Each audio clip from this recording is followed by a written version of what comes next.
Ahí va. Bueno, entonces en esta semana virtual de UNIPE presentamos a Luis. Luis Peretti es profesor de física, es licenciado en enseñanza de las ciencias con orientación en física en la USAM y especialista en enseñanza en entornos virtuales de aprendizaje de la Organización de los Estados Iberoamericanos. Cursó la maestría en enseñanza de matemática y ciencias experimentales y actualmente es doctorando en educación en ciencias experimentales con tesis en desarrollo. Que lleva el título de Estudio de la incidencia de las representaciones sociales sobre la integración de tecnología en la elaboración de propuestas de enseñanza para el nivel secundario. También ha trabajado hace unos años en formación inicial y continua y lo continúa haciendo desde hace un par de décadas y ha trabajado en varias direcciones provinciales de Buenos Aires y también en el ex ministerio ahora de Educación de la Nación. Con su equipo ha publicado varios artículos sobre enseñanza de la ciencia y la tecnología, así que Luis, te damos la palabra. Bueno, muchísimas gracias. Gracias por la presentación. Y vamos, les voy a, ¿cómo se dice? Compartir la pantalla. Ahí vamos, a ver. Ahí debería verse. Chiquito, me dicen que se ve más o menos. ¿Estamos bien? Yo no les veo las caras, los rostros. Se ve. Les pido que conforme vayamos desarrollando, no sé, por ahí si necesitan aclarar alguna cuestión, que me chiflen y ya. La charla, o que ver más como si fuese un compartir algunas ideas que están en desarrollo y que son la síntesis de distintos trabajos, o pretenden ser la síntesis de distintos trabajos. Así que está titulada El sentido común, representaciones sociales como marcos teóricos en la construcción de conceptos de ciencias y de tecnología en la escuela. Por ahí es medio ambicioso, no sé si vamos a trabajar todo, pero sí vamos a empezar a hacer un recorrido acerca de cómo se van construyendo los diferentes conceptos. Esto es una preocupación que acompaña el desarrollo de la epistemología y de los filósofos, ¿no? Porque hay como una tendencia, esto lo dice Markova, tiene un trabajo bastante interesante acerca de este tránsito del mitos al logos, ¿no? Hay un recorrido que parte como de la construcción de un conocimiento de un nivel a un conocimiento de mayor profundidad, o sea, de los supuestos a las verdades. De modo que este trabajo o este recorrido tiene varios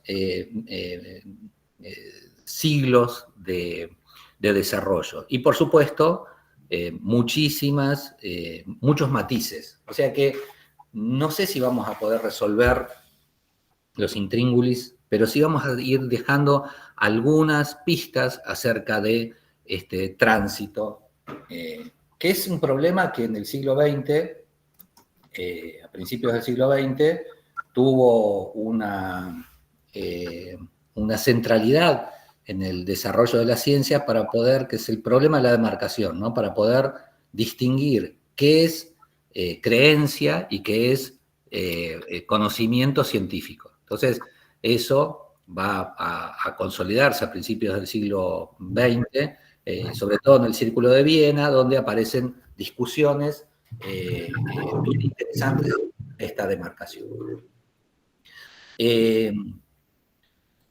Acá habría que pensar en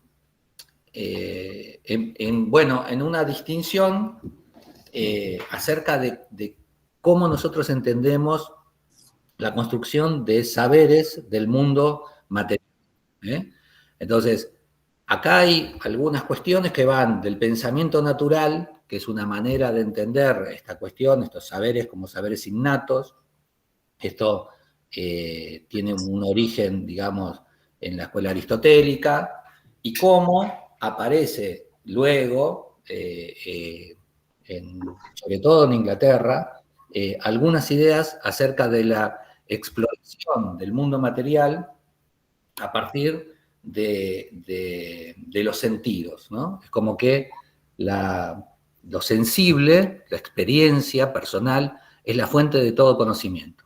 Entonces, eso se va a ir materializando y van a aparecer algunos autores que van profundizando esta exploración del mundo material a partir de los sentidos, pero lo tienen en todos como fibra o fundamento del desarrollo posterior de las ideas. Entonces, ahí aparece una distinción para nosotros, ¿no? en la enseñanza, acerca de lo que se considera leyes de la naturaleza, que es una forma de entender el mundo, que aparece por el siglo XVII en realidad. Se consolida esa idea, que es el mecanicismo, un sistema legaliforme donde lo que hasta ese momento podía entenderse como la naturaleza de las cosas, no había leyes de la naturaleza, había leyes de Dios, leyes de los hombres, pero no de la naturaleza. Y en el siglo XVII empieza a haber una construcción cada vez más articulada, más profunda, y una necesidad, por otro lado, de descubrir cuáles son esas leyes de la naturaleza, porque de alguna manera era la obra de Dios que se le permitía al hombre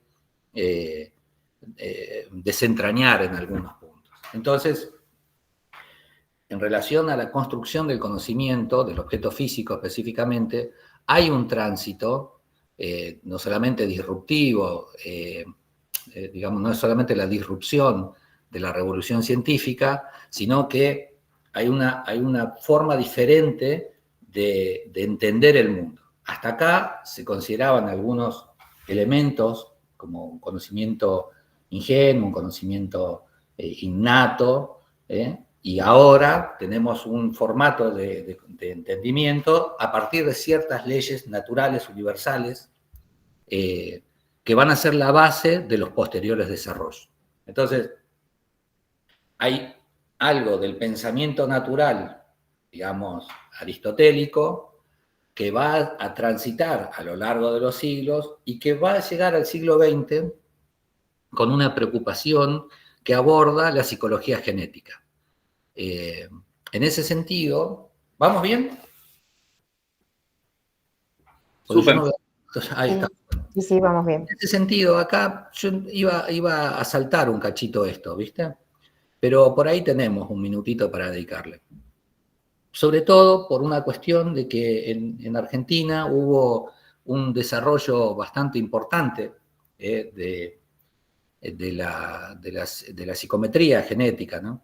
Entre ellos, Sarah Pine, Antonio Castorina, que forma parte de nuestra universidad, el gran Rolando García, fueron varios investigadores que trabajaron en esa línea, solo que lo hicieron en Europa por razones políticas, por persecuciones eventualmente, tuvieron que abandonar el país y trabajaron en distintos lugares, o esconderse, ¿no? Pero lo que aparece a partir del estudio de la psicometría genética es cómo la construcción del objeto físico, es abordada por el sujeto. Entonces, ahí hay una mirada acerca de que el aprendizaje del mundo material ocurre en la interacción del sujeto con el mundo, del sujeto con el objeto. Entonces, explora, y el desarrollo de su sistema cognitivo le permite ir avanzando en la comprensión del mundo. Ahora, ahí aparece un elemento que sí quisiera recuperar ahora, que es que el supuesto del individuo que aprende el entorno en la interacción requiere una reformulación o modificación de su sistema cognitivo. O sea que el aprendizaje es una interacción entre el sujeto y el objeto dinámica. Entonces, bueno, nada, mi nieto agarra el chupete, lo suelta, cae, y luego de muchas veces que hace eso, tiene un aprendizaje acerca de que los objetos que no tienen un apoyo, cuando pierde el apoyo, se precipitan al suelo. Bueno, ahora, ese aprendizaje, o esas leyes, tomemos por caso, no sé, el péndulo de Newton se me ocurría, requieren en una anticipación, una predicción de cuál va a ser el comportamiento del objeto físico. Entonces, si nosotros a un niño decimos qué va a ocurrir si suelto una de las lentejas del péndulo, puede ocurrir que, y en general, no esperan que salte la última lenteja, sino que lo que imaginan es como un choque, ¿no? Donde, no sé, hay varios autos estacionados, uno choca al otro y no salta el primero, sino que parecería que todos acompañan ese movimiento. Esa es una predicción que es bastante común. Nosotros hemos trabajado con niños y adolescentes, inclusive adultos, y cuando le preguntamos qué ocurriría, bueno, nada, eventualmente te dicen que se van a mover un poquito, ¿no?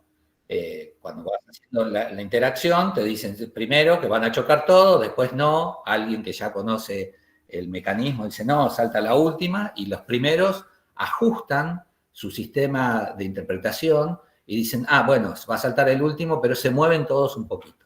Entonces, la actividad implica un acomodamiento del sistema cognitivo. Entonces, por eso el medio geométrico no define por su naturaleza la formación o la constitución del conocimiento o la cognición del objeto, sino que la interacción implica una modificación y un juego entre el sujeto y el objeto. ¿Está bien hasta ahí? Tenemos entonces la cognición del objeto físico, parecería que tiene una base apoyada en los sentidos. Yo observo el objeto, toco el objeto, interactúo con el objeto, y a partir de esa sensibilidad hago un acomodamiento de mi sistema de cognición para poder dar cuenta de los observables. Bueno, entonces,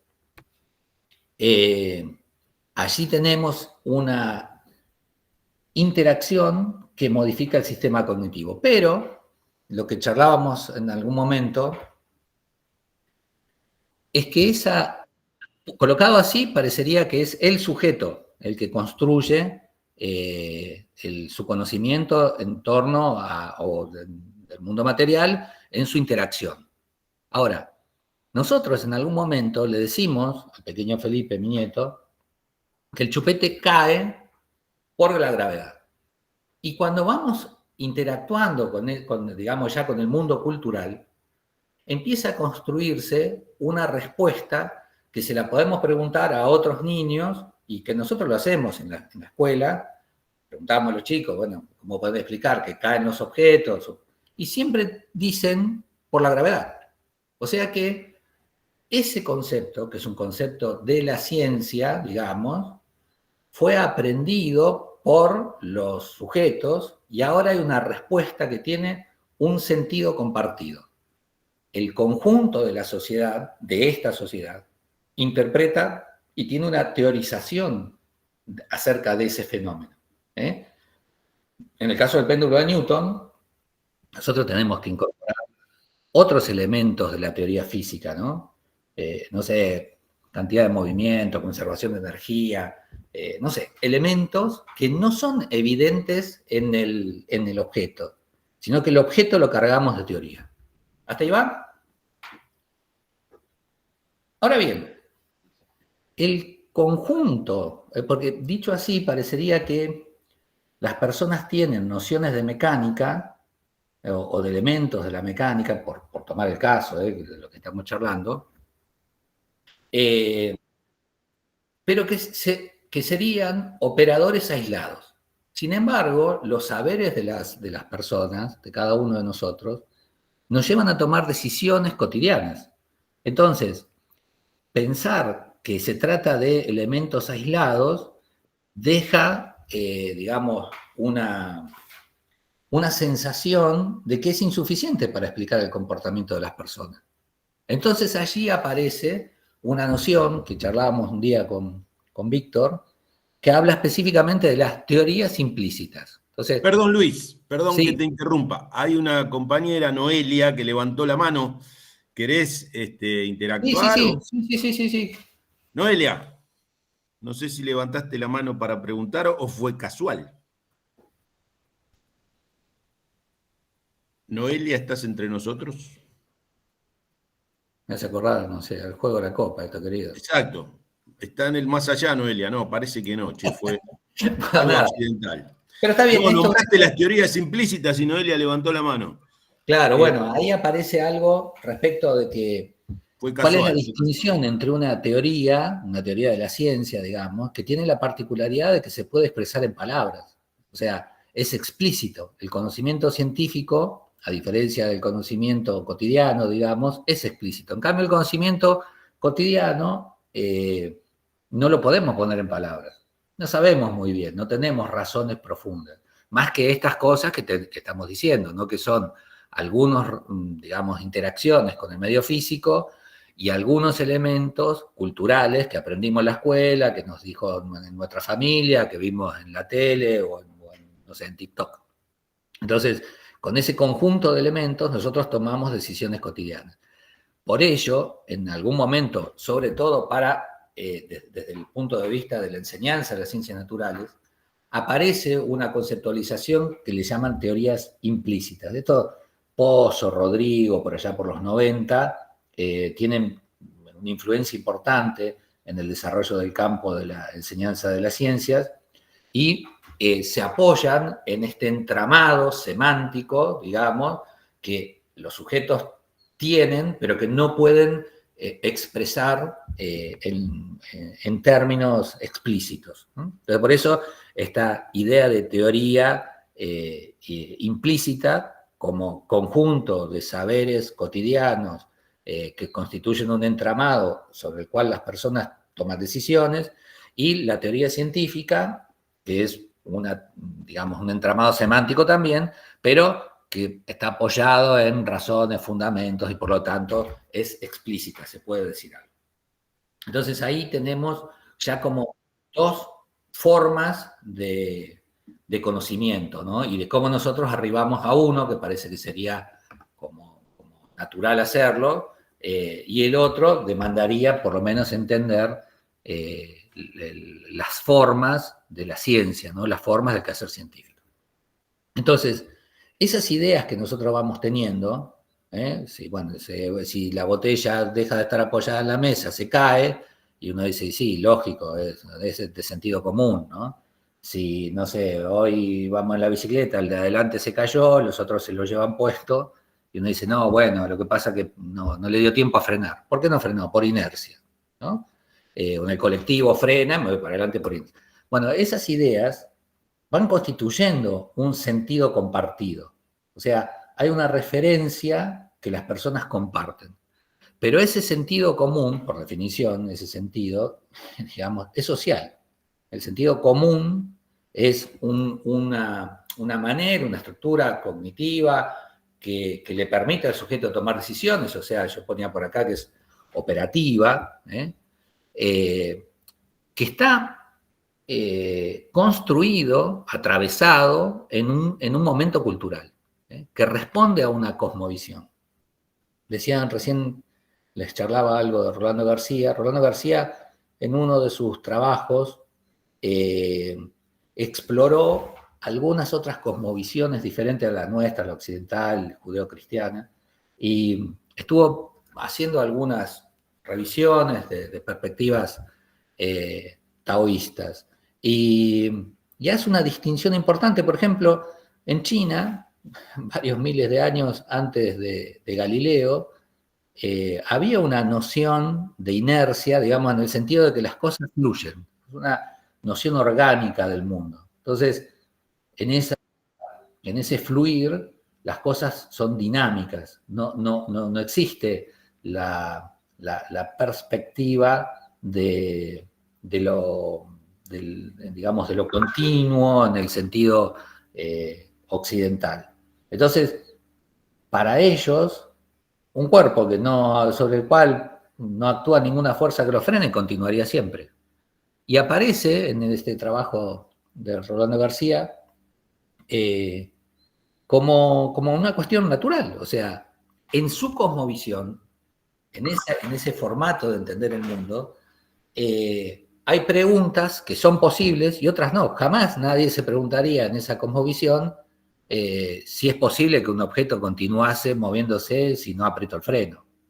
Y en cambio para nosotros, con una perspectiva aristotélica de base y con nuestras limitaciones de los sentidos, la bicicleta se detiene porque dejo de pedalear, no porque fricciona con el suelo. ¿Se entiende cómo es? Entonces, la concepción de la inercia nos trae a nosotros una explicación de por qué, digamos, podría ser posible que si la bicicleta no rozara con nada, continuaría por siempre jamás. Pero la verdad que si yo te digo, che, vamos a la escuela, piso una pedaleada de la bici, sale, debería llegar hasta la escuela, no nos cree nadie de nadie. Entonces, las maneras en que nosotros comprendemos están atravesadas por cosmovisiones, por superestructuras detrás de cada una de estas palabras, que nos permiten ver algunas cosas y que no nos dejan ver otras. Entonces, en la historia de la ciencia hay varias situaciones o experimentos, algunos los llaman experimentos cruciales, otros, qué sé yo, acá yo me he anotado charlar algo de Planck. Planck era un teórico, o sea, vio el resultado de un experimento, se puso a analizarlo y llega a una conclusión que ni él mismo lo toma como hipótesis. Dice, si la energía fuese discreta, o sea, que hubiese unidades energéticas, una unidad de energía, dos unidades de energía, si la energía fuera discreta, entonces podría explicarse, bueno, un fenómeno vinculado a la radiación. Entonces, hasta ese momento, y él mismo considera que la energía es continua, que hay 1, 1,5, 1,75, 1,90, qué sé yo, unidades de energía, que era un continuo, porque era la manera en que se entendía, hasta Maxwell, qué sé yo, hasta fines del siglo XIX, es la manera en que se entendían los fenómenos energéticos, los intercambios de energía. Ahora, Planck mismo piensa eso en su manera de entender, y la única forma de poder avanzar o dar pistas que expliquen ciertos fenómenos es trascender a la cosmovisión en la que él se encuentra. Lo mismo pasó con el experimento de Michelson y Morley, que, bueno, nada, no quiero hablar específicamente de eso, pero es como que en el experimento notan que la única manera de explicar los resultados del experimento es que si un objeto se mueve, modifica su longitud. ¿Ves? Entonces, esa modificación de la longitud es impensable. Imagínate, vos te subías a tu auto y resulta que cuando andás es más chico que cuando estaba parado. Eso no lo cree nadie. Entonces, ahí empiezan a aparecer, digamos, límites en lo que podemos ver y lo que no podemos ver. Y eso puede ser un primer, digamos, un primer obstáculo para el empirismo, ¿no? Para esto de pensar que lo que observamos, o no sé, que los sentidos son la manera en que se construye el conocimiento en ciencia. Aparece entonces, porque hasta ahora estamos hablando del objeto físico, entonces quería dedicarle, no sé, un segundito, porque cada vez vamos peor, acerca de si nosotros entendemos los objetos físicos con las mismas estructuras cognitivas que los objetos sociales. Entonces, hay como, yo acuerdo, o me sumo, o qué sé yo, me alineo tras el pensamiento de Brunner, que dice, en realidad hay dos maneras, o dos modalidades de cognición. Y hay una distinción entre ellas. No es lo mismo el estudio de un objeto físico, un estudio de un objeto geométrico, a un estudio de un fenómeno social. También Castorina tiene trabajos ya no sé, de la década del 80, donde se trabaja y profundiza esta distinción, ¿no? Por ejemplo, cómo se construye la idea de autoridad. Cómo en una escuela no sé, los niños entienden que hay una directora, un director, que es la autoridad de la institución. ¿Cómo se construye eso? Bueno, ahí aparecen otros formatos de interpretación del mundo. Entonces, hay, en un caso y en el otro, ya sea en la comprensión del mundo físico o la comprensión del mundo social, son procesos que ordenan la experiencia, la interacción, y que van construyendo un entorno, una realidad. Entonces, pero esos procesos son distintos porque uno en realidad construye argumentos que pretenden ser verosímiles, ¿no? El conocimiento científico, uno diría verdadero. Cambiemos, vamos a ponerle verosímil. Entonces el conocimiento científico tiene una estructura y un propósito que es una construcción, digamos, verosímil de ese saber. Y después la construcción de los objetos sociales muchas veces no requieren esa condición, no tienen que ser verdaderos, tienen que ser creíbles, digamos. Entonces, el criterio de validación en uno tiene que ver con argumentos y una estructura de la construcción de los objetos, digamos, del mundo físico, y los otros tienen que ver más con relatos que te puedan convencer en ambos casos. Entonces, bueno, son de distinta naturaleza. Esta es la idea de Brunner, y yo coincido, o por lo menos me sumo, pienso por el estilo. No es que me ponga a la altura de Brunner, ¿no? Pero bueno, nada, es como un referente teórico para esta discusión. Bueno, entonces ahí hay otra forma de sentido común. Y esas formas de sentido común ya tenemos como dos distinciones. Una podría ser el sentido común, que está sustentado en lo sensible y que tiene que ver con el mundo físico. El otro es un sentido común en términos de objetos sociales.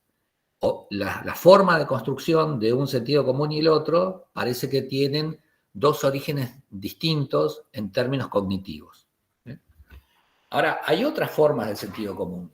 Por eso les decía al iniciar el largo tránsito del mitos al lodo, porque hay otra forma de sentido común, que también nos atraviesan, ¿no? Yo quería que, por lo menos hoy en esta charla, cuando escribí esta filmina estaba convencido que no tenía que meterme acá. Ahora hago público que, bueno, por ahí estoy metiendo los dedos al ventilador, pero yo quería... Un tipo de principio, Luis, un tipo de principio. Claro, sí. Bueno.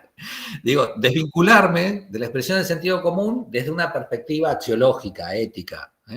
Entonces, por ejemplo, qué sé yo, las perspectivas kantianas de los imperativos categóricos. El hombre sabe lo que está bien.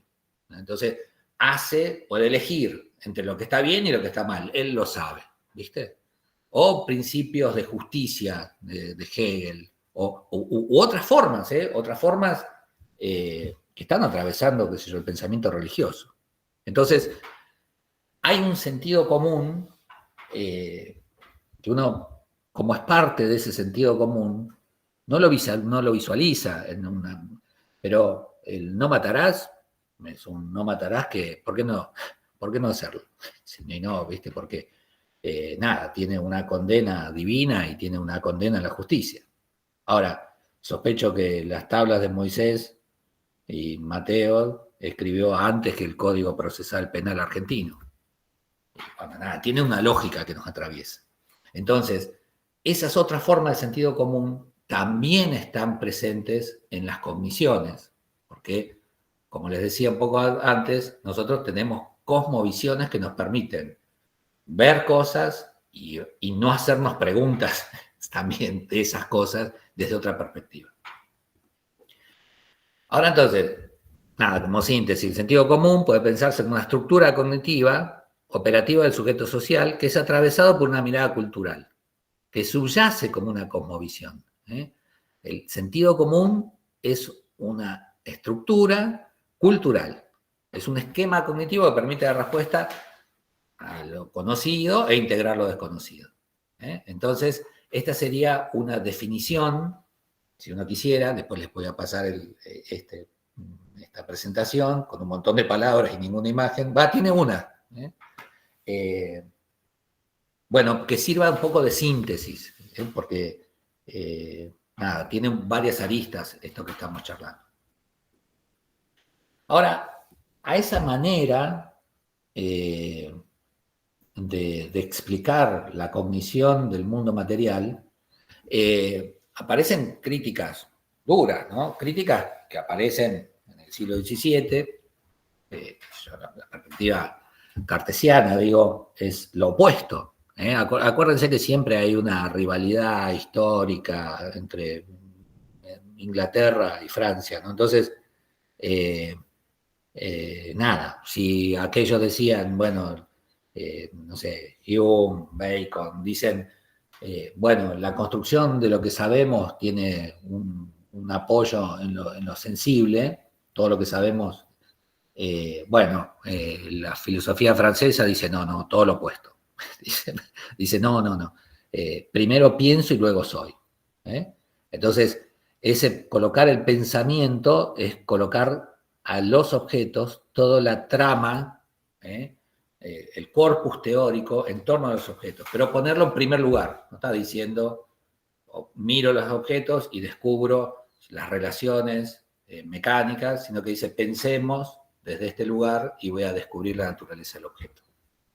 Bueno, eso la escuela francesa lo va a profundizar y todos, no sé si todos, pero creo que muchos de los que estamos aquí compartiendo este rato, recordamos los obstáculos epistemológicos de Bachelard, que lo hace también bueno, ya sobre algunas ideas de la relatividad. O sea, cuando Bachelard dice lo que dice, Einstein ya había dicho que los sentidos eran un engaño, que para entender la relatividad no podías pensarlo desde los sentidos, sino que eran más vale un conjunto de ejemplos, preguntas y problemas teóricos, ¿no?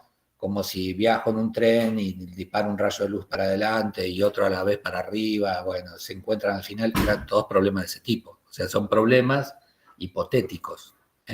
Entonces, es eso que va construyendo la física, digamos, y más allá, las discusiones acerca de la física cuántica se alejan del mundo sensible. Entonces, la filosofía recupera estas cuestiones. Entonces, hay una crítica fuerte al empirismo. No sé dónde estaba. Por acá, abajo. Y junto con eso, por ejemplo, que charlaba recién de la mecánica cuántica, entonces, allí decimos, bueno, pero si se está alejando del mundo inmediato, del entorno inmediato de los sujetos, ¿cómo se aprenden esas cosas? Estos objetos que tienen que ver con el mundo físico, pero que no están al alcance de la observación de ninguna persona. O sea que esas ideas no las puede construir Felipe, de ninguna manera. No hay forma de que pueda tener una conceptualización o que pueda construir un objeto mecano cuántico. De hecho, hay trabajos en didáctica específica de la física donde dice que pensar el mundo particulado es un obstáculo para la enseñanza de la mecánica cuántica. A ese punto. Entonces, esas abstracciones que están tan lejos del mundo sensible deben ser, digamos, abordadas o son comprendidas desde un sistema cognitivo que se aproxima más a los objetos sociales que al mundo físico, de lo que referíamos antes. Yo acá ponía que se puede ver lo que es lícito ver, porque aún para elementos tangibles, uno, no sé, un objeto, un parlante allá, y tiene una noción de ciertas propiedades de la materia, de ese objeto, que es una carga conceptual que la veo dentro de ese esquema que le decía antes. Entonces, estas ideas, yo había notado por acá, entrar un poco en qué es esa cosa llamada ciencia de Chalmers, y bueno, nada, presenta una serie de problemas epistemológicos. Quiero decir que allí aparece casualmente en ese círculo de Viena que creo mencionamos hace un ratito, una línea interna de pensamiento, Popper en principio, que dice, bueno, mirá, en realidad la teoría antecede a la mirada, ¿no? Entonces yo primero tengo una teoría, luego observo el objeto y lo veo desde ese lugar. Y no al revés, no es que la mera interacción con el objeto construye una teoría. Esto que parece una cuestión evidente no lo es. Y en nuestras aulas, cantidad de veces vamos a encontrar ese tipo de propuestas que están trabajadas. Bueno, Rafael Porlán hace una modelización de distintas propuestas. Por supuesto que los modelos son limitados, pero una modelización de formas de trabajo en el aula. Y dice, bueno, hay un modelo, no sé, de aprendizaje ingenuo, tecnológico, donde por la mera interacción con el objeto, o sea, agarro un termo y a partir de la interacción con el termo descubro algunas propiedades termodinámicas o de la calorimetría. Bueno, eso, que lo digo en una forma, no sé, hasta casi ridícula, en realidad está sustentado en la idea que la interacción sensible con el objeto va a construir la teoría. En cambio, a partir de estas ideas que estamos diciendo, hay pensamientos complejos que no son forma, que no hay manera de abordarlos, digo, no que no son forma, no hay manera de abordarlos desde lo sensible, y que entonces van a depender de una teorización. Y esa teoría es anterior a la cognición del objeto. Bueno, entonces, ahí aparecen nociones complejas y formas diferentes de la cognición de ese objeto. Entonces, para tratar de dar cuenta de esta forma cognitiva, de esta manera de aprender las cosas, es que traíamos una distinción entre formatos de aprendizaje de objetos físicos y sociales, y ahora no nos alcanza para dar cuenta de esta cuestión. Entonces, hay un trabajo de Marco Antonio Moreira, de los 90, en que se pone a trabajar casualmente o a estudiar cuáles son los conocimientos que tienen las personas de, ya no me acuerdo, pero era, cuando me acuerdo no se me fue, pero ponerle, era mecánica cuántica, ¿no? ¿Qué cosas? No me acuerdo específicamente que trabaja en ese paper, pero mecánica cuántica. Entonces, hace un análisis y encuentra que las personas tienen nociones de la palabra mecánica cuántica, en muchos casos, pero que está completamente distorsionada del sentido original de la teoría física. Entonces, la apropiación que hace la sociedad, nosotros, guarda esto que te digo, vos podés hablar con cualquier persona, hablar del coronavirus, no sé, del COVID, y las personas te dicen cosas acerca del COVID, de si la vacunación, si es un retrovirus, si tiene, no sé, forma, un montón de cosas en relación a eso, o de un agujero negro, no sé, Víctor siempre andaba contento con su foto de los agujeros negros. No sé qué cosa entiende el común de la gente respecto a estos conceptos físicos. Y lo que dicen, aparece entonces, para explicar esto, vamos a tomar una noción, que es la otra que estaba en el título de la charla, que es la de representación social. Esta es una idea nacida en la psicología social. Sergei Moscovici recupera una teorización anterior, no vamos a entrar mucho en detalle, pero por los 60 y hasta principio del siglo XXI, creo que hasta el 2014, estuvo escribiendo Moscovici acerca de esta cuestión. Entonces dice que hay como un universo de producción conceptual en la ciencia erudita, que se llama universo reificado, y y otro universo, que es el universo consensual, donde se van a reconstruir aquellas nociones. Por supuesto que en esa reconstrucción eventualmente puede haber distorsiones para este tipo de cogniciones, de elementos altamente abstractos o muy alejados para la física, ¿no? Muy alejados de la percepción o de los sistemas de percepción. Y para los fenómenos sociales complejos, esta idea de representación social es mucho más profunda, mucho más abarcativa, mucho más contundente que la idea de sentido común. Porque acá van a estar atravesados, solapados, creencias, valores, ideas fragmentadas, parciales o lo que fuere. Entonces, el conocimiento que fue construido en el seno de la ciencia pura y dura, de alguna manera, y las maneras pues, casi siempre o últimamente son las redes sociales, ¿no? la intromisión en nuestras vidas de la tecnología digital, entonces se van permeando y, bueno, se encuentra ahora ciertas ideas o ciertos elementos en la sociedad que pueden ser muy distorsionados del origen, ¿sí? Bueno, ¿hasta ahí vamos? Perdón Luis, vamos, pero si podés explicar de vuelta qué sería lo reificado. Yo, por el concepto, no lo conocía, Sí. lo entendía como lo reificado, como lo cosificado, como No. se Bueno, hablaba de la cosificación de la sociedad. ¿Qué no. quiere decir en este contexto? Entonces lo dije, o no lo expresé más o menos. Son dos categorías que dentro de la teoría de las representaciones sociales de Moscovici, sí, dice, son dos elementos de producción de saberes. Uno, este universo reificado, refiere al seno de la ciencia erudita donde se construyen los conceptos. Los Los especialistas.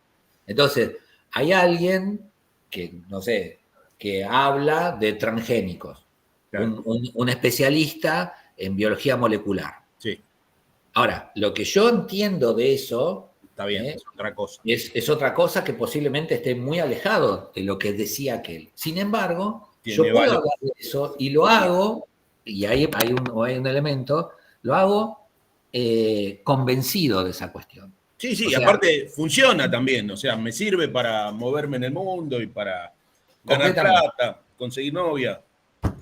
Sí, por supuesto. Pero claro, no entiendo por qué reificado, o sea, el término.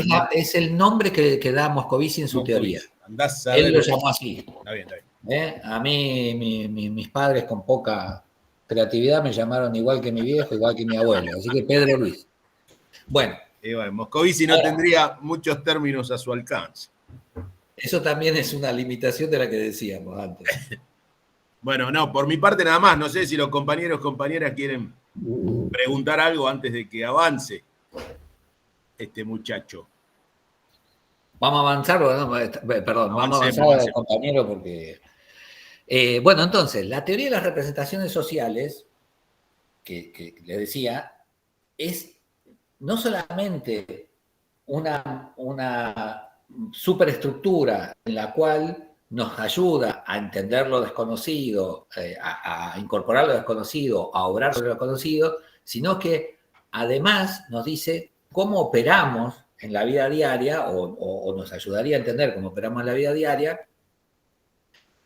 en un entorno complejo, en un entorno donde hay, no sé, perspectivas políticas, religiosas, éticas, donde estamos completamente bombardeados por una infoxicación, ese término de los 90, del principio del 2000, esa infoxicación, esa tanta información que intoxica, sería, ¿no? La expresión. Y las otras cosas, como yo ponía por acá, las fake news y demás. Entonces, acá aparecen dos cosas. Las representaciones sociales responden a una coyuntura social, a un momento histórico. Porque está asociada a los valores, ¿no? Entonces, hay perspectivas que van mutando. no sé, yo me acuerdo cuando era pequeño de haber ido a una casa que tenía, ¿cómo se dice? Alfombra. Entonces, entro y ya mi madre me miraba así, y había que quedarse quietito ahí. Y tenía alfombra, yo no sabía si descalzarme, qué sé yo, no sabía qué cosa hacer, ¿no? Y allá, no sé, una cabeza de un animal, ¿cómo se dice? Momificado, bueno, no me sale el término, allá en la pared. Y eso eran elementos de ponderación social. Era, nada, una situación donde, nada, se marcaba con esos elementos una distinción social. Y ahora vos entrás a la casa de alguien y tiene un cráneo ahí colgando de la pared, y nada, decís, che, ¿cómo va a ser? No sé, es una ofensa, ¿viste? Y antes un trofeo de casa era un elemento de prestigio, y ahora es una aberración. Entonces, y eso pasó, bueno, yo ya junto unos pares de años, pero en muy poco tiempo para la historia de un pueblo. Cuando yo era chico, si vos tenías que salir a cazar algo, y ahora si matás un animal, más, si cajoteás a un perro, es una agresión a la humanidad. Entonces, las valoraciones son muy, ¿cómo se dice? Dinámicas. Acá el compañero Fede dice animal disecado o taxidermizado. Eso, taxidermizado. Bueno, entonces, esas cuestiones ahora, nada, muestran cómo en un tiempo muy corto para el desarrollo de una sociedad, el sistema de valores puede trocar, puede cambiar, puede girar a 180 grados. Entonces, las representaciones sociales están, o son, por su naturaleza, dinámicas, son dinámicas. Esas superestructuras pueden modificarse. Gracias por el dato aquel. Ahora, ¿cómo, más allá de la cognición, ¿no? de cuestiones teóricas de la ciencia, nosotros nos preocupamos por cómo las personas aprenden? O sea, yo, digamos, no me defino como físico, porque no lo soy, sino que me dedico a la enseñanza de la física, ¿no? Entonces, nuestra preocupación o mi preocupación pasa, ¿cómo aprenden las personas? ¿No? ¿Cómo se aprende ciencia? ¿Cómo se aprende tecnología? Entonces acá les comparto, un análisis discursivo de una investigación que hicimos con Víctor, con Oscar, en una escuela que era, por característica, una escuela técnica, así que muchos de los entrevistados eran profesores del área de taller y otros también eran profesores del área, como dicen, de teoría, ¿no? Entonces, yo tomé allí algunas transcripciones de esa investigación.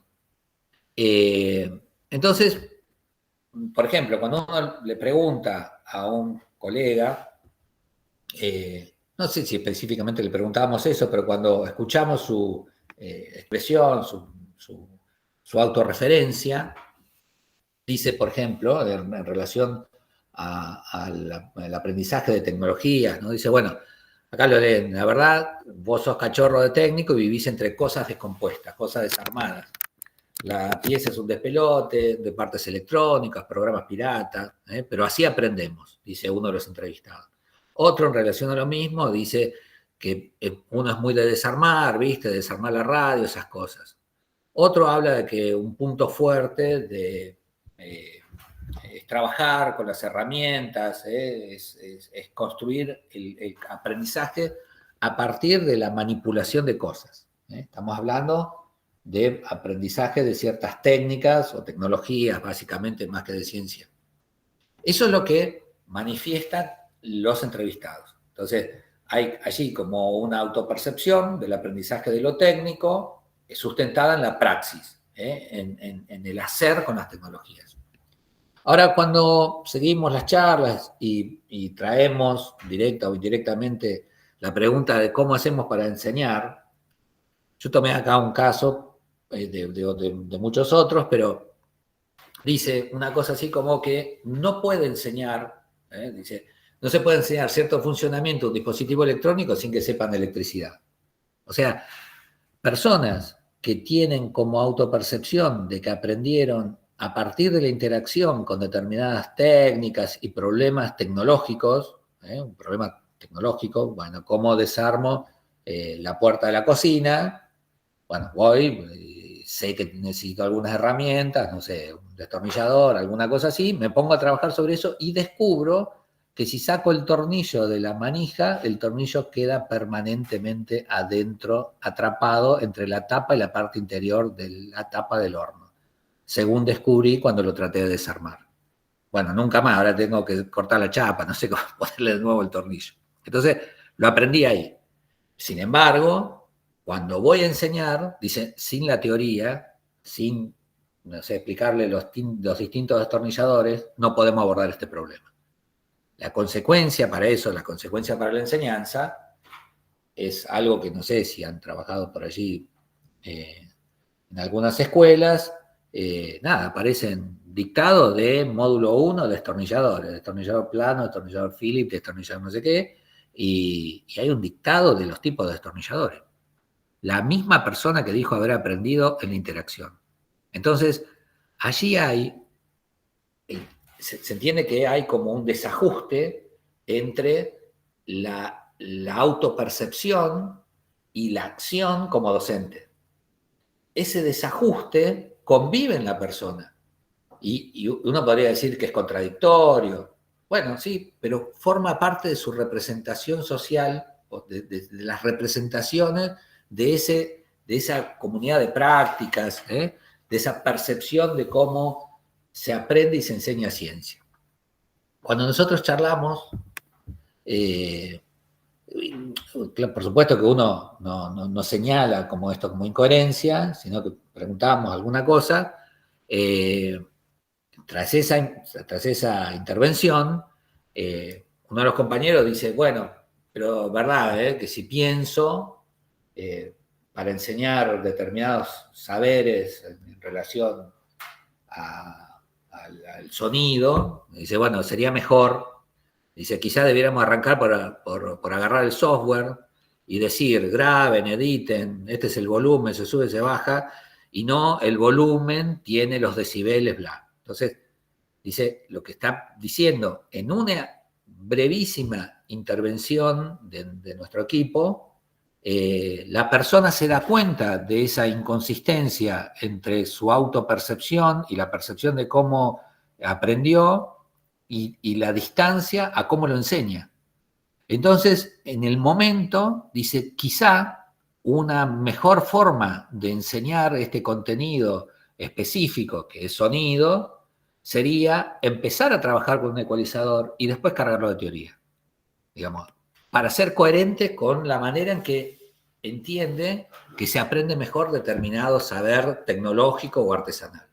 Entonces, ¿qué nos está diciendo esto? Bueno, nos dice que alguna de esas representaciones, por su carácter de contemporaneidad y por su carácter, digamos, inconsciente, haciéndolo visible y mostrándolo en este momento histórico para esta sociedad, es posible por lo menos un ajuste, no sé si reversión, pero sí un ajuste. Estoy quedando sin baterías. Bueno, entonces por eso poníamos como la deconstrucción del inconsciente. Bueno, acá tomamos otro ejemplo. Esto para tratar de ilustrar por qué la teoría de las representaciones sociales puede ser muy útil en el campo de la investigación, de la enseñanza de la ciencia y de la tecnología.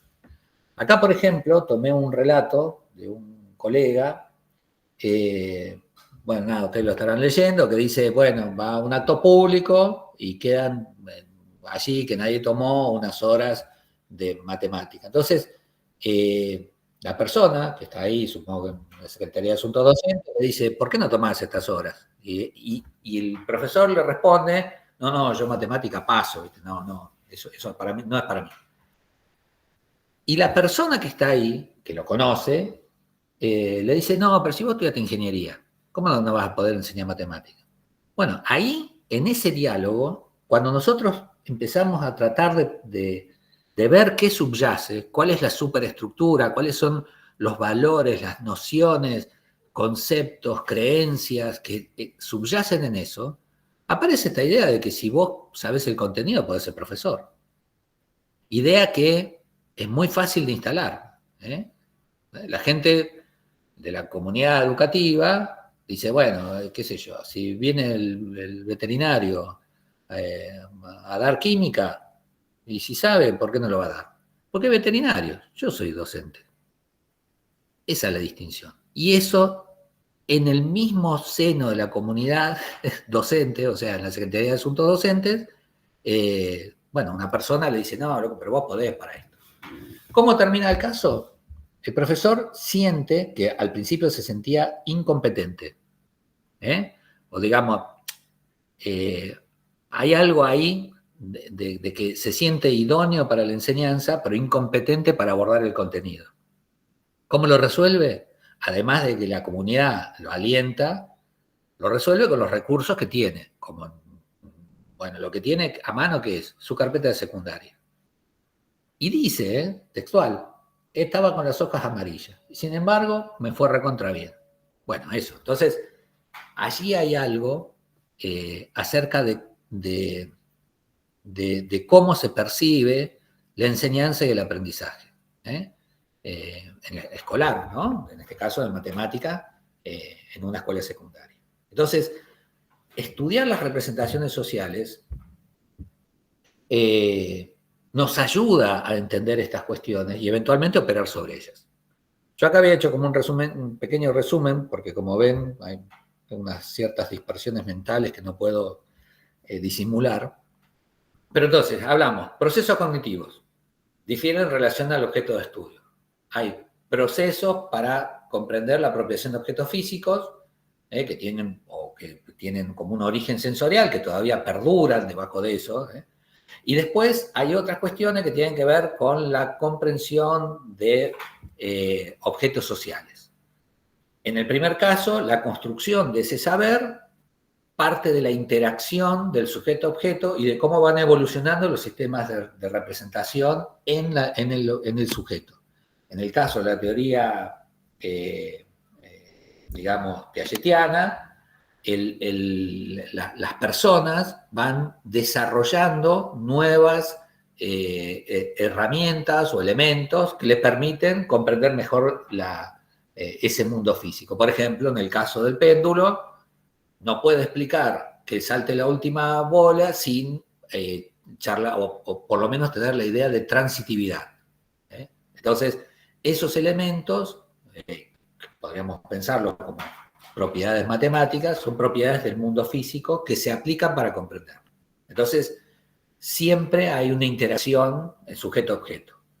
Ahora, hay otros saberes, los sociales, que se construyen a partir de discursos, relatos, que te tienen que convencer, tienen que ser verosímiles, no verdaderos.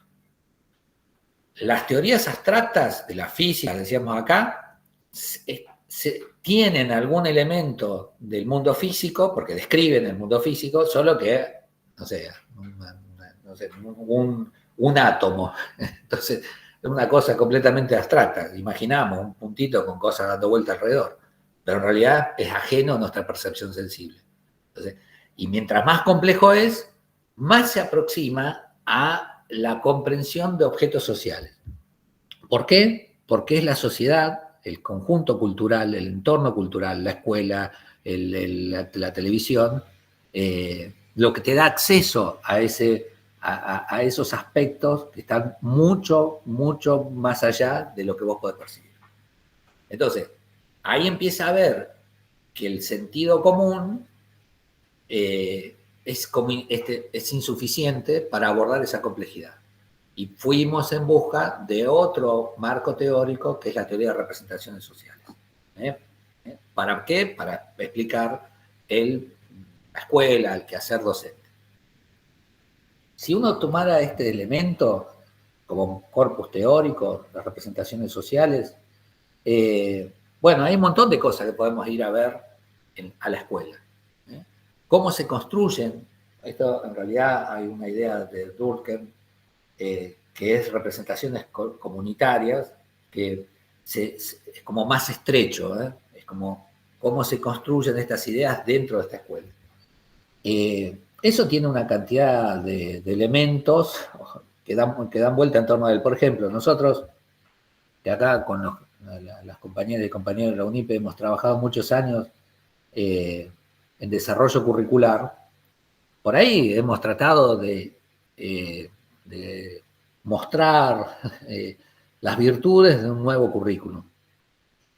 No sé, cómo enseñar energía en la escuela secundaria. Estuvimos trabajando con eso, no sé, 10 años.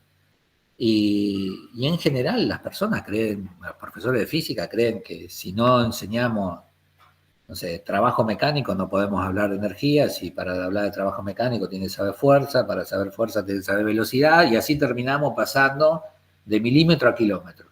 Entonces, eso nosotros lo hemos discutido mucho, durante años. ¿Y por qué no cambia eso? Si yo voy con razones, y estas razones están fundadas en la academia, tenemos congresos, papers, libros, estos encuentros, ¿por qué no cambian en el aula? Y sobre todo en esta escuela, ¿por qué no cambian? Bueno, porque hay una concepción, una subyacente, un sistema de representaciones o de microgénesis de esas representaciones sociales, que siempre van a actuar como un obstáculo y que no lo vas a poder resolver a menos que actúes sobre esa representación. ¿Entiendes cómo es? Entonces, muchas veces nosotros en las reformas curriculares pensamos en los aspectos racionales y no en estos otros que son inconscientes, y que muchas veces el formato de construcción de esos saberes no responden a la argumentación. Bueno, entonces, así se me ocurría, ¿no? Y ponía algunos de estos elementos para tratar de ilustrar la potencialidad de este recurso de la psicología social. Análisis estructural de las representaciones sociales. Entonces, bueno, depende de cómo entiendan la enseñanza, lo van a hacer.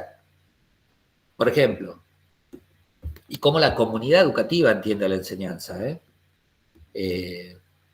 Por ejemplo, uno hace un esfuerzo, yo ya no doy clase en secundaria, pero las últimas clases que estaba haciendo o que di tenía la intención en una escuela del conurbano, ¿no?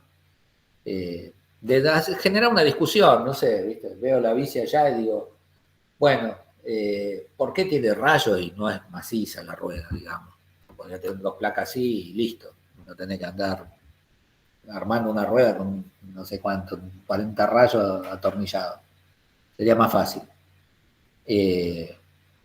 Bueno, pensemos eso. Vos le decías, pensemos eso, y era un mundo de la nada misma. O sea, los estudiantes estaban... no les generaba ningún tipo de problema en lo que yo les estaba diciendo, no los convocaba, ¿viste? Entonces, cuando yo mismo generaba esas situaciones, agarrás una tiza, te vas al pizarrón y pones, ¿viste? Definición de no sé qué. De movimiento circular. Poner una definición. Poner una definición, los tipos agarraban la carpeta y copiaban. En silencio, no sé cómo decirte. O con, no sé, con un clima que parecía que había ciertos elementos razonables o un clima como para tratar cuestiones razonadas. Y en realidad es la articulación entre la representación que los sujetos tienen de qué es una clase y lo que vos le ofreces. Cuando pasa eso, bueno, pasa eso. Hay como una armonía en eso. Entonces, nosotros, en nuestra acción colectiva, docente, hemos construido una representación de qué es una buena clase. O qué es una clase, que es una clase de física. No sé, y si no, fíjense, busquen una buena clase. El otro día escuchaba a Lucía Giuliani y Carlitos Di Cosmo, que habían hecho un esfuerzo por buscar una clase con determinadas características en Internet, hay millones. Y todas son montajes, ¿no? Todas esas clases parecen irreales. Una cámara ahí filmando, no sé, escenas de lo que debería ser una clase. Entonces, las representaciones sociales inciden fuertemente en estos elementos que le estoy diciendo. Bueno, ya no estamos pasando de la hora, avanzamos otro cachito. Decía que el título de nuestro, o no sé el título, la convocatoria a esta serie de charlas es pensar la educación y pensar el país, ¿no? Entonces, hasta ahora estaba charlando de las representaciones sociales acotadas a ciertos aspectos del quehacer educativo, de la escuela. Resulta que esa escuela, no hay proyecto local sin proyecto nacional, ¿no? Esa escuela está afectada por una serie, atravesada por un montón de elementos discursivos que la trascienden, ¿no? Entonces, en Argentina estamos viviendo, ¿no? O ya lo venimos en la última década, venimos transitando una modificación o reorganización, o reorientación, había utilizado la palabra ahí, ideológica, ¿eh? Y tiene una tendencia neoliberal clara. Ahora, esa tendencia neoliberal está sustentada por vastos sectores sociales. Esto lo había desarrollado Horacio González hace varios años, no sé ya cuándo, pero para el 2010 ya había trabajos muy claros que describía esta idea de cómo aparecen la emergencia de discursos punitivos, ¿no? Individualistas, de una, digamos, perspectiva privatizadora del Estado por considerarlo inepto o qué sé yo, corrupto, y cómo se van instalando esas ideas, ¿no? Y esas ideas, como les decía, van constituyendo una superestructura que está atravesada por varias representaciones sociales. Algunas de estas representaciones sociales tienen que ver con algo de lo que yo había puesto arriba, que no iba a tratar de no meterme, que son sentidos comunes de la verdad y justicia, no sé cómo decirte. ¿Qué es lo justo? Entonces, fíjate, por tomar una idea, no sé, uno tiene una perspectiva solidaria, y decidís, no sé, vas al banco. Vas al banco y hay un cajero y 40 personas afuera. Así que estamos esperando, ¿viste? Y llega una persona, no sé, una mujer embarazada, bueno, pasa adelante. Atrás llega un chico con una dificultad motriz, bueno, pasa adelante. Al cuarto que llega a decir, que yo estoy parado acá hace no sé cuántas horas, estoy al sol, ¿viste? No puede ser, ¿viste? Que la gente... Entonces, aparece allí una mirada del análisis de esa situación social desde el individuo y punitivo. Bueno, ¿no? Qué sé yo, que venga que venga en otro horario, que se vaya al fondo, que le abran el banco, que qué sé yo, ¿viste? Bueno, entonces, esa escalada va construyendo un discurso hegemónico. Si no fuera así, no estaríamos atravesando la situación política y social que estamos viviendo ahora.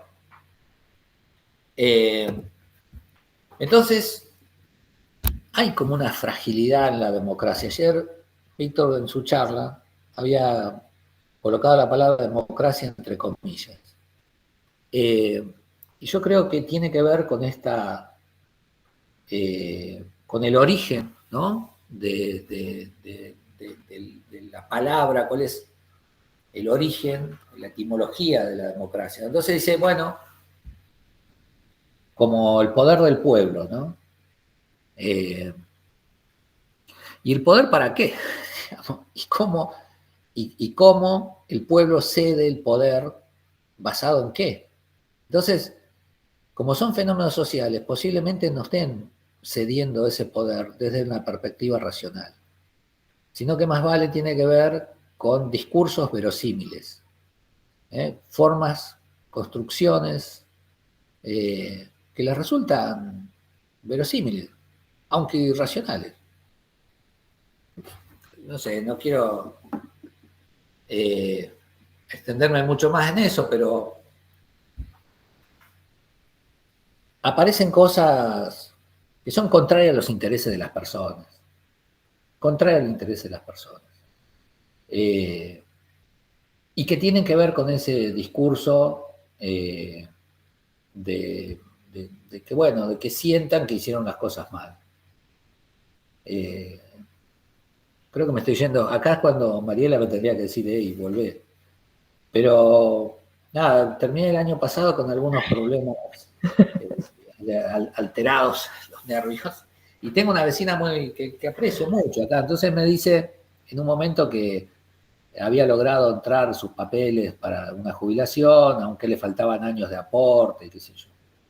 Y le digo, bueno, qué bien, ¿viste? Porque mirá que esto puede cambiar todo. Entonces, ella tiene una autopercepción de que trabajó toda la vida y que otras personas de la sociedad merecen ser pobres porque no trabajaron. Entonces, no tienen que tener ninguna ayuda del Estado, pero ella sí. Entonces, digo, pero en definitiva, vos tampoco hiciste los aportes. O sea, todo lo que trabajaste toda tu vida fue para vos. No es que fue para vos y el Estado, sino para vos. O, no sé, estuvo varios años en Canadá, o sea que para Canadá, no sé para qué. Bueno, nada, así que yo, viste, me había enojado en ese momento, no entendí bien las cosas, viste, no sigo sin entender. Bueno, y hoy leía que hay una iniciativa para que todas las personas que son 3.600.000, ¿no? Personas que no completaron sus aportes no deben tener una jubilación, por un principio de justicia, porque las personas que sí aportaron tienen que dividir su ganancia con estas otras. Entonces hay un principio para sacarlo del sistema previsional, y bueno, tampoco es que lo van a abandonar, dicen, tendrán ¿cómo se dice?, un aporte social. 3.600.000 personas.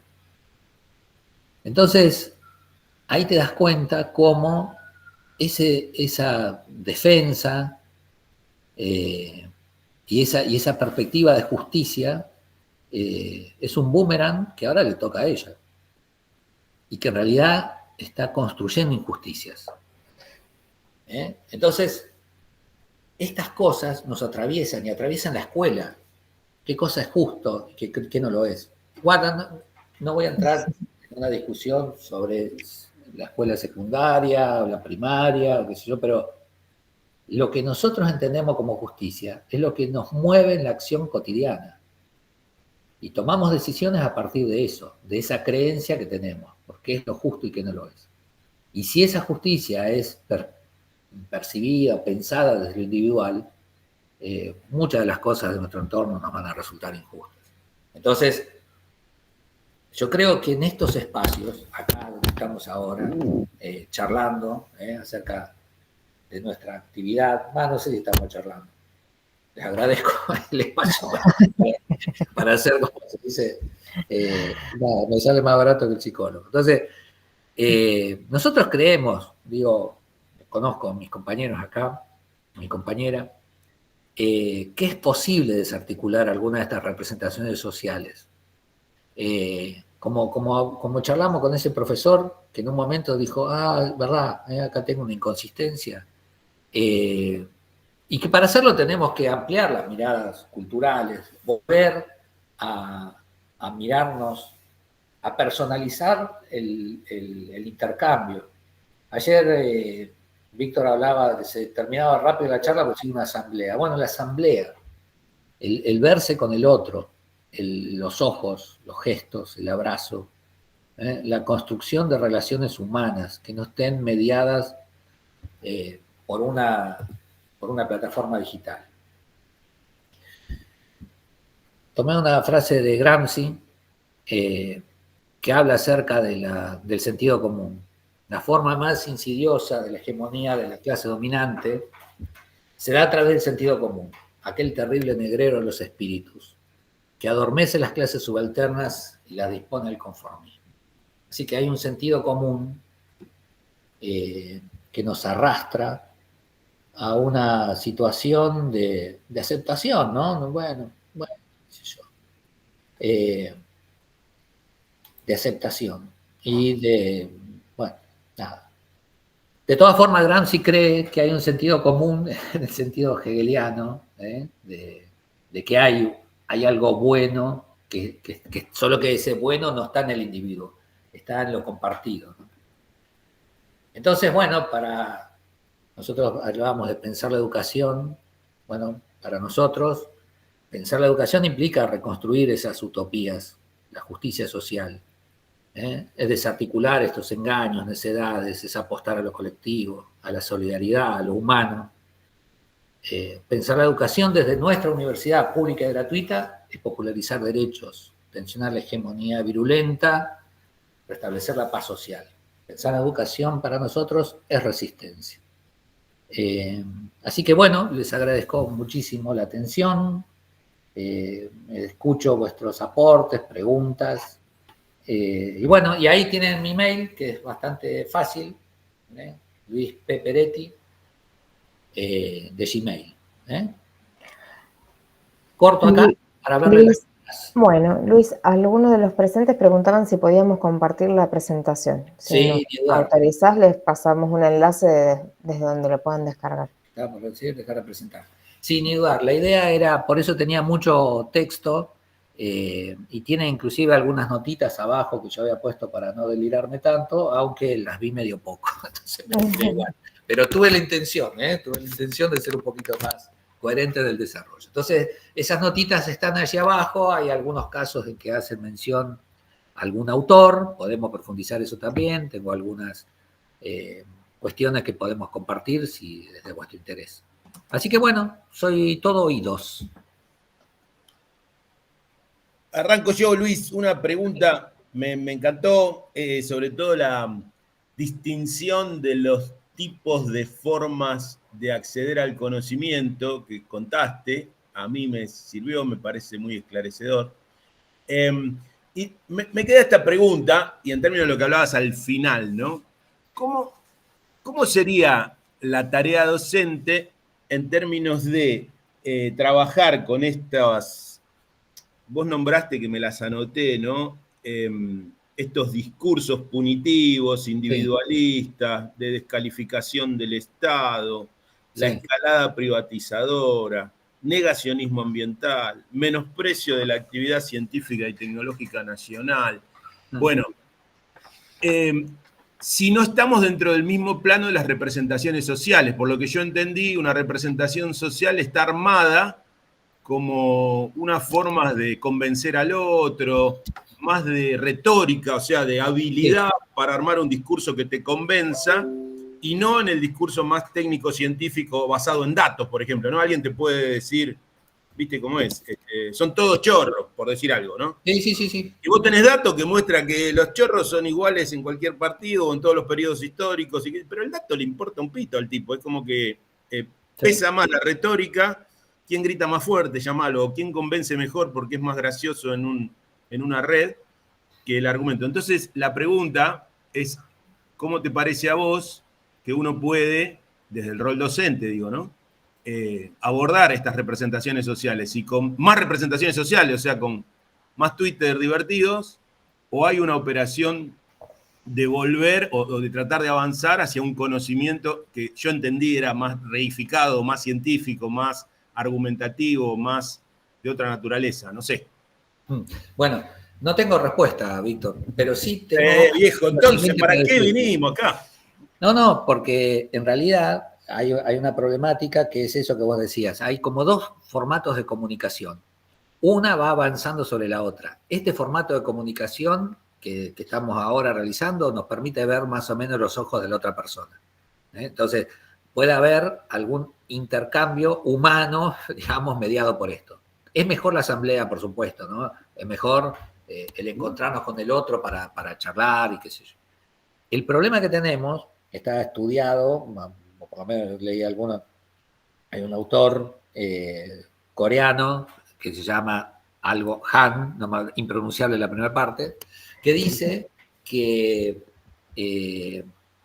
habla de shit torment, o sea, de una cantidad de información y de trolls que están mediados por las tecnologías digitales que llegan a las personas anónimos. Ni siquiera es una carta al lector. No es que vos estás leyendo la carta al lector de, no sé, Página 12 o de La Nación, sino que es algo que irrumpe, que vos estabas buscando no sé qué, no sé, dónde comprar una taza, y te aparece un título de una información en el celular que abrís y que ni siquiera sabés si es una fake news, no sabés. Sí. Y que te guía a, no sé, un video, una reflexión de un fulano que ni sabés quién es, una afirmación acerca de, no sé, ayer hablaba con un muchacho, no sabe acá, che, pero ¿qué pasó con la obra? No, lo suspendieron, ¿viste? Lo echaron a todos, son todo chorro. Yo acá lo conozco. ¿Y por qué no lo anunciaste si lo conocías? No, bueno, qué sé yo, pero está bien. ¿Sabés qué tiene? Tiene los caños que eran de la esquina en mi casa. Sí, no quise hacer la traducción. Gracias, Víctor, por la traducción. Por las dudas. Sí, por si no quedaba claro. Bueno, entonces, y digo, pero el señor o esta persona, qué sé yo, ¿qué tiene? ¿Un corralón, viste?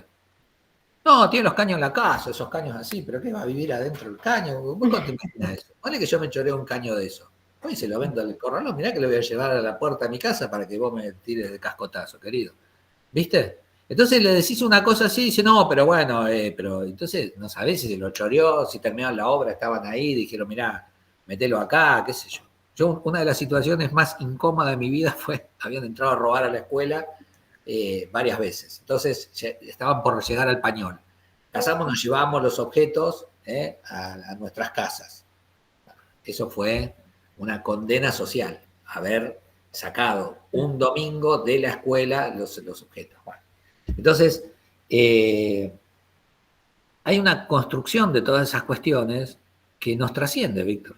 En la medida que, digamos, los sistemas, las redes sociales, siempre van por delante de nuestros, nos llevan puestos. Han instalado gobiernos y no sé, hay experiencias de Egipto para acá, de haber hecho intervenciones en los estados que nos trascienden. Ahora, Entonces, pregunto, pero vos contaste un proceso que era como pasar del conocimiento ese reificado, que me gustó la palabra, profesional, científico, como que se va desvirtuando y va llegando a un conocimiento más popular, a la representación social. Pero no sería tarea nuestra hacer lo inverso, es decir, tratar de pasar de estas representaciones sociales por un trabajo de aprendizaje, de conocimiento, de un ámbito de reflexión hacia un conocimiento más científico y más, no sé cómo decirlo. hacia otras formas de conocimiento, digamos, que por lo menos no sean perjudiciales, porque también ese es otro tema. No hay un conocimiento, digamos, por sobre el otro. Hay ideas de la ciencia y hay ideas de los territorios. Entonces, ponerlos en diálogo, pero de algo que no sea... No invalidarlo. No invalidarlo y tampoco, que el resultado de eso no sea un tiro en el pie. Como nos está ocurriendo en muchos casos, que hay situaciones donde sin mediar ninguna... Ahora, esas ideas se van... Sí, Oscarcito.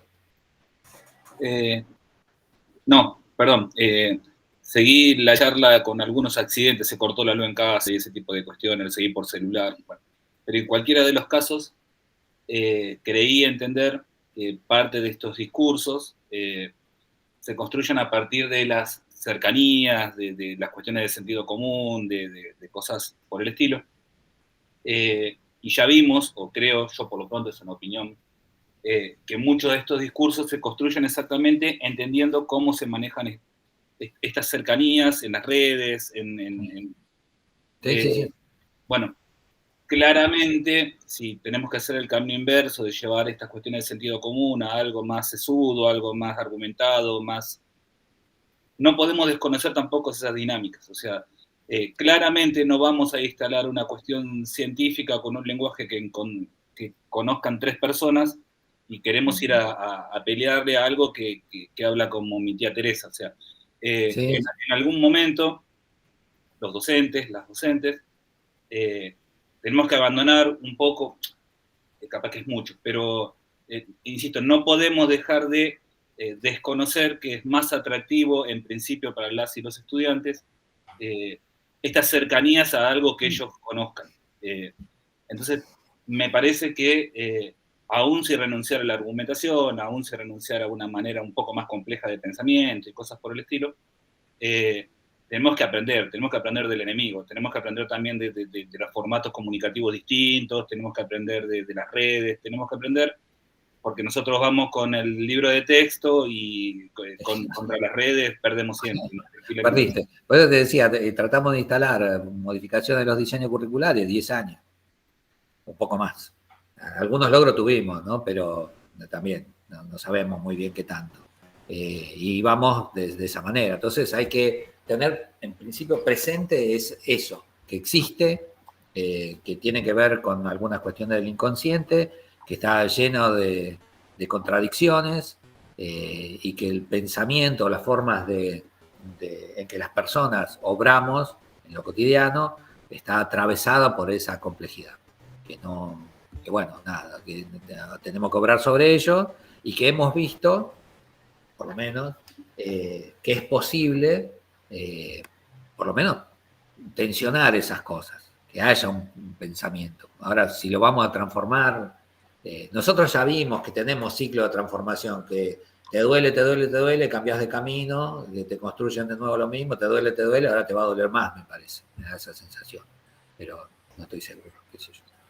Ahora, esto que le decía que yo no había entendido hacia fines del año pasado, tienen un apoyo, un montón de estas ideas, no son ideas de un montón de estas perspectivas, tienen un apoyo de vastos sectores sociales.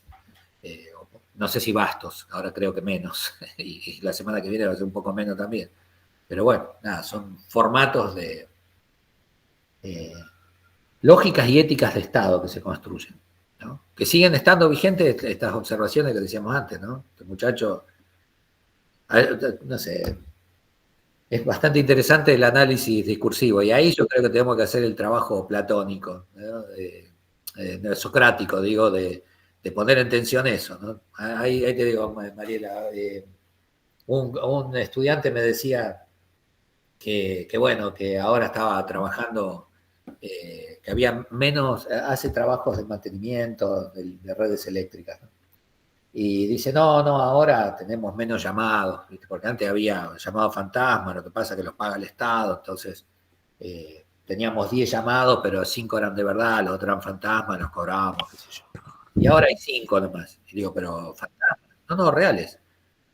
Ah, digo, entonces seguís trabajando lo mismo que antes. Sí, pero ganamos menos. Bueno, estás denunciando no sé qué, y, o sea, hay que mostrarle la incoherencia esa, por lo menos, para que reflexiones sobre esa cuestión. Medio como Sócrates. Mariela, perdón. No, está bien. Yo me quedaba pensando también, digo, qué posibilidades tenemos en la escuela de trabajar con esto, y me parece que la mejor herramienta que tenemos nosotros desde nuestras ciencias es justamente conflictuar estos pensamientos de sentido común desde nuestras ciencias, desde lo que pasa cotidianamente desde los chicos, y empezar desde ahí a crearles, bueno, no todo se explica desde esta intuición, no todo se explica desde esta construcción social y esta cosmovisión que tenemos. Entonces hay cuestiones que empiezan a generar justamente esas pequeñas tensiones que nos permiten, a partir de un conflicto que en el mejor de los casos será cognitivo, generar otro tipo de aprendizajes y otra forma de pensar, pero no es simple, porque también, digo, ahí juegan dos partes, ¿no? Tiene que estar interesado quien quiere promover este tipo de aprendizaje, y también quien quiere aprender, también tiene que estar, como interesado en este juego. Sí, ahí, nada, recojo esta idea un poco de Oscar, ¿no? Que nos está diciendo, lo que nosotros hacemos en la escuela sirve, es útil, tenemos puesto nuestro corazoncito ahí, todos entramos a la escuela para cambiar el mundo, elegimos otra profesión para cambiar el mundo. Le decía a una colega en estos días, pero el mundo me cambió a mí, digamos. Yo pensé que iba a lograr no sé qué y fue al revés. Entonces la escuela tiene un alcance, pero la construcción de la subjetividad, esta subjetividad colectiva, está teniendo mucho más impacto los formatos digitales de comunicación, las redes sociales, los medios de comunicación masivos, las fake news, bueno, ¿no? Tiene un impacto que trasciende a la escuela. Ojalá la escuela pudiera cambiar todo o una parte importante de esto, pero ya ves que dentro de la misma escuela tenemos inconsistencias también. No es que todos dentro de la escuela tenemos una misma perspectiva, una misma mirada de los fenómenos sociales. Estamos atravesados por distinta representación. Mi compañero, mi compañera y yo pensamos distinto. Yo ando con mi remera de Guardia Roja, y bueno, nada.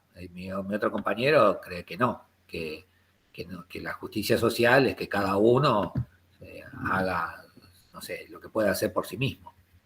Entonces, y estamos en la misma mesa.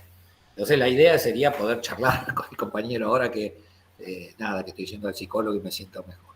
Bueno, colegas, dado el delirio en el que estamos, vuestras preguntas, disculpen que no tengo respuesta, con esto como me decía Víctor, y guardo la esperanza, les decía como Mariela, profunda, de que nuestra tarea va a cambiar en alguna medida, no sé si la sociedad, pero apunta a una sociedad más justa, donde tengamos una vejez en paz. Bueno, ¿escucho? Si no, ya nos repasamos, queridos. No sé cuánto llevamos.